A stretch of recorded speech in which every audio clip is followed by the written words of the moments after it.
Should professional athletes like Serena Williams or maybe even LeBron James mow their own lawn? Go ahead and think about that for a second.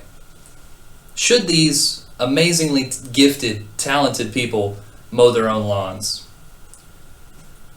Well, I know what you're thinking. Oh, Kevin, everybody should mow their lawn. Well, yeah. But I'm not talking about whether or not their lawn should get mowed. I'm saying whether they individually should mow their lawn.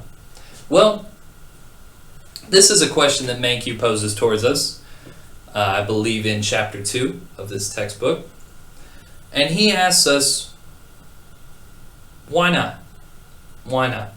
Well, it speaks to one of the most critical concepts in the field of economics, and that concept is comparative advantage. Comparative advantage, okay? And basically this idea is that it's not just about being able to produce something well. In fact, I wouldn't be surprised if Serena Williams could mow her lawn better than any landscaping company. She's smart, she's fit, I bet she could knock it out pretty fast. But it's not about being better. It's about having a lower opportunity cost. Let me flesh out what I mean about that. So, about how long would it take to mow a lawn? Maybe an hour? We'll call it an hour for the sake of this. How much money could Serena Williams make in an hour? Or LeBron James? Well, playing their professional sport or training someone else to play their professional sport, I imagine they could probably make $10,000? Easy? Probably much more? So we'll call it $10,000. So let's say an hour of Serena Williams' time is worth $10,000. Well, how much does it cost to mow your lawn? To pay someone to come mow your lawn? $100? $100? Maybe it takes them an hour?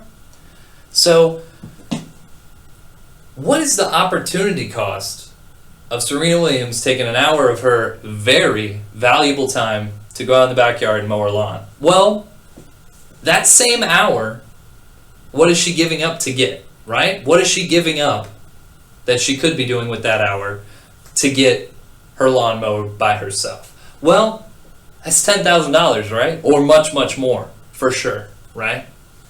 So that $10,000 to her opportunity cost for doing that is going to be very high, right? What about the professional landscaping service she would hire? What would they be doing with their time? Well, probably something like another lawn. They'd be mowing another lawn. So maybe another $100. So their opportunity cost is $100, but her opportunity cost is $10,000. So it doesn't cost Serena Williams $100 to mow her lawn, right?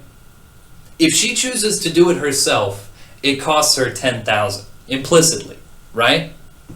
Because that's what her opportunity cost is. Opportunity cost is so fundamental to studying economics. Economists think of cost generally in terms of opportunity cost. It's your next best alternative. This concept is very important.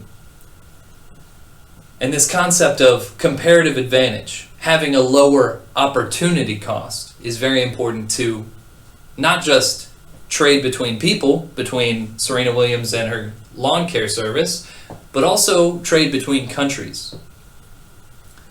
Who would be better at making clothes? The US or Vietnam? Who would make a better t-shirt? Be honest with me. Probably the US, right? We got all kinds of resources to invest in that. But who could make a better computer?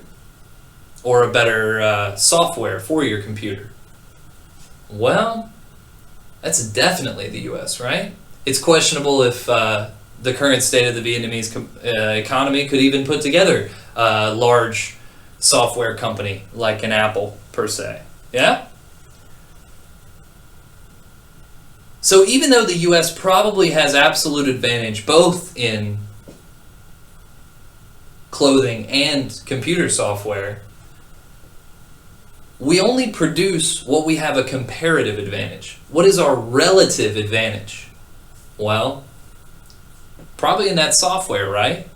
And Vietnam has a comparative advantage in sewing some shirts for us. And we get to have some very, very cheaply made shirts. And by taking advantage of their lower opportunity cost, makes everybody better off. Makes everybody better off.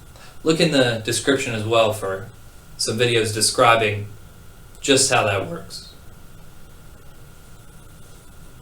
Well, thanks for tuning in, guys. A basic covering of comparative advantage, opportunity costs, and why Serena Williams should definitely not mow her own lawn.